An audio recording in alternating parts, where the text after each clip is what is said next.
colmater les fuites. Nous allons faire un peu les plombiers du yoga. En fait, donc nous allons voir dans cette petite vidéo les mudras et les bandhas de base, les contractions et les sauts de base, les tenues de base.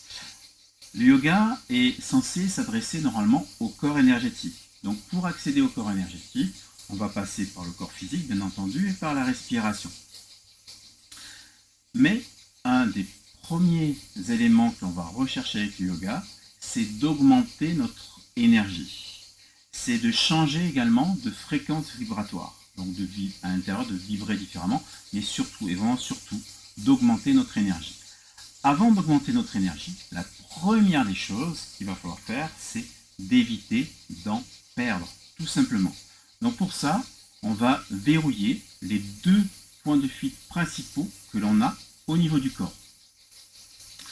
Le premier point de fuite que l'on a se situe en bas, au niveau de l'anus. C'est quelque chose que l'on retrouve dans le langage populaire. Quand quelqu'un a peur, eh bien on dit qu'il se fait dessus. Ou alors, dans le midi, on dit il se cague. Voilà. Donc, voilà. De manière un peu plus jolie, quand on fait pour faire face à une situation difficile, on va serrer les fesses. Voilà. Dans le midi, on dit ah, tu fais de l'huile. Voilà. C'est-à-dire que tu serres les fesses d'une manière assez forte. Voilà. Donc, pour faire face à une situation difficile, ou quand une situation extérieure est trop forte pour nous fait peur, voilà, il y a cette fuite d'énergie. Donc la base, l'anus, va être un des points essentiels pour maintenir l'énergie à l'intérieur du corps. Donc en permanence, vous allez avoir cette tenue de l'anus tout le temps, tout le temps, tout le temps. Comme on dit, vous rentrez en cours de yoga, vous commencez à tenir la base, vous sortez, mais vous continuez. Parce que dans la vie de tous les jours, ça peut être quelque chose d'intéressant. Donc c'est simple, il faut arriver, enfin simple, c'est façon de dire, il faut arriver à serrer juste le sphincter extérieur de l'anus, tout simplement. Vous allez vous apercevoir, c'est simple à dire, mais c'est pas si simple que ça, premièrement, à faire, et ensuite à tenir dans le temps. On en parle donc de ces tenues tout de suite, parce que c'est quelque chose qui est long à vraiment mettre en place d'une manière stable. Il faut, j'exagère pas, plusieurs années pour que ce soit réellement à la place. À un moment donné, au bout d'un an de pratique du yoga, vous allez vous dire ah ça y est, c'est bon, j'y arrive. Et puis 2 ans ou 3 ans après, vous dites ah ben non, c'est pas tout à fait comme ça. Là maintenant, j'y arrive mieux. Il y a quelque chose d'autre qui s'est lâché. Donc vous allez voir, c'est quelque chose qui prend du temps. La tenue de la base, quelque chose qui prend du temps. C'est pour ça qu'il faut commencer tout de suite. En plus, on en parle systématiquement dans tous les cours. Donc comme moi, comme ça, vous l'aurez déjà entendu. C'est ce qu'on appelle également le Mula Bandha, la tenue de la racine. Donc tenue de la base, alors, on s'en fout des termes sanscrits. Ce qui est intéressant, c'est plutôt de faire, donc tout le temps, dans tous les cours, la tenue de l'anus. Premier gros point de fuite d'énergie se situe ici. Le deuxième point de fuite d'énergie, vous l'avez vu dans la première vidéo, c'est le mental, c'est la pensée, c'est le petit vélo qui tourne dans la tête. On fait le tour de France, voire même le tour du monde, ou alors des fois on fait le tour du monde de la même idée, tout le temps, tout le temps, tout le temps, tout le temps, tout le temps, quelque chose qu'on ressasse, qu'on ressasse, qu'on ressasse. C'est fatigant. C'est ce qui nous fatigue le plus. Donc, on ne va pas pouvoir arrêter, stopper complètement le mental. Par contre, ce qu'on va essayer de faire, c'est d'en limiter ses moyens d'expression. Vous avez dû voir dans les vidéos, on parle, enfin personnellement, je parle beaucoup avec les mains. C'est un peu ce qu'on fait les gens. Donc la première des choses que l'on va voir pour limiter le mental, c'est de verrouiller les mains. Donc pour verrouiller les mains, on va avoir des gestes, on va avoir ce qu'on appelle des mudras.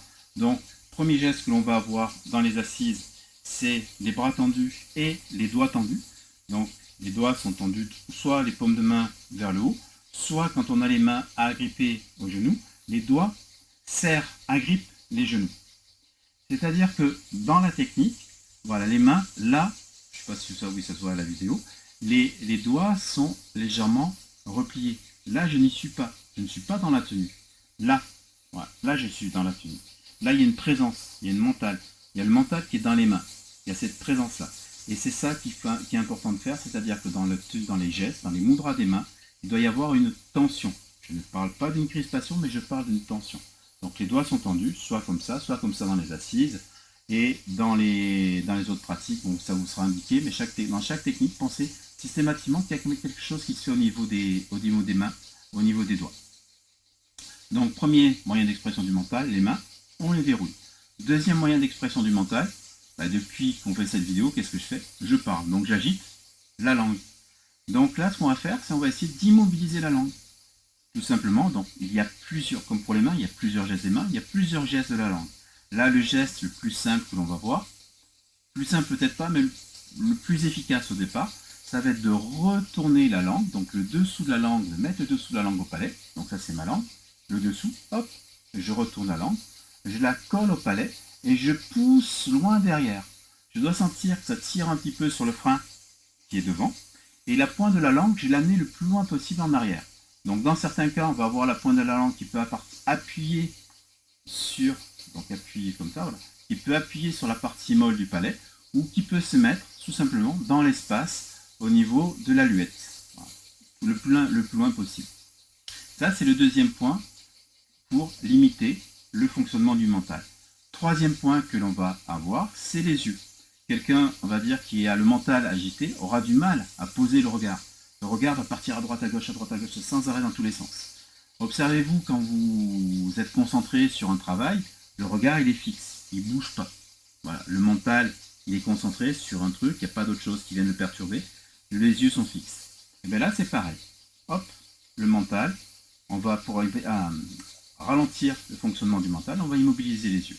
Donc là aussi, le point qu'on va choisir quand on a les yeux fermés, il y a plusieurs positions des yeux, mais le plus simple qu'on va choisir, ce que l'on va utiliser le plus couramment, j'y arrive, ça va être simplement donc de fermer les yeux, donc fermer les paupières, et donc même si elles s'ouvrent un petit peu, c'est pas très grave, mais on ne doit pas voir l'extérieur, on monte les deux yeux et on essaye de loucher, de converger à la racine des cheveux, donc le plus haut possible.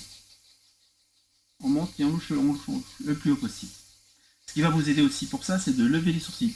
Si vous avez les sourcils qui sont froncés, bon j'exagère un peu, dans la sensation, vous allez avoir du mal à monter le regard. Donc là, on lève les sourcils, on tire les sourcils, on monte les yeux et on converge le plus haut possible. Donc les mains, la langue, les yeux, la convergence. Quand vous aurez les yeux ouverts, j'avais oublié de préciser, quand vous aurez les yeux ouverts, donc dans les postures, vous allez fixer un point. Donc le point, ça peut être au sol en fonction des pratiques, ça peut être au sol, ça peut être sur le mur, ou ça peut être au plafond. Vous prenez un point et un seul. Pendant la pratique, vous dites, tu vois, ah ben le point d'à côté, il est peut-être mieux. Et on bouge. Non, on prend un seul point et on se concentre sur ce point qui va permettre d'installer d'autres éléments de visualisation à l'intérieur. Donc les yeux ouverts, le point dans le front, les yeux fermés, le point dans le front, les yeux ouverts, un point sur le plafond, sur un mur ou au sol. Et puis ce qui va vous aider également, c'est de sourire. Donc vous verrez systématiquement tous ces éléments, on les aborde dans le cours, mais n'oubliez pas de sourire. Ce qui est important, ce sourire est important, tout simplement parce que les tenues, vous n'allez pas arriver à les faire. Ça va sans arrêt lâcher, sans arrêt. Et si vous vous crispez en disant « Ah, je suis nul, j'y arrive pas, je sais pas faire », c'est pas bon, on n'est pas là pour ça. Donc, c'est normal. Donc, apprenez à sourire, apprenez à accepter de ne pas faire les choses. Voilà, prenez ça, voilà, on s'en fout, il n'y a pas d'examen à la fin, voilà, simplement juste on sourit, on est bien, ça tient, c'est bien, ça tient pas, ben c'est bien aussi. Et petit à petit, ça va venir. Voilà, c'est cette manière de faire aussi au niveau du yoga qui est importante, de ne rien prendre au sérieux. Même si on va dire que on est sérieux dans nos pratiques, mais on va pas se prendre la tête. Voilà, il faut savoir être souple aussi au niveau du mental. La souplesse, elle n'est pas qu'au niveau du corps, et elle est bien plus au niveau du mental, même qu'au niveau du corps. Donc acceptez de vous planter, acceptez de ne pas y arriver, et acceptez de sourire. Donc je répète rapidement, les points du plombier, les points pour limiter les fuites, l'anus, les mains, la langue, les yeux ouverts ou fermés toujours sur un point, et puis le sourire. Voilà, petite vidéo toute simple. Sur ce, j'espère que cela vous a plu. Et puis, je vous dis à bientôt dans d'autres vidéos. Salut, salut!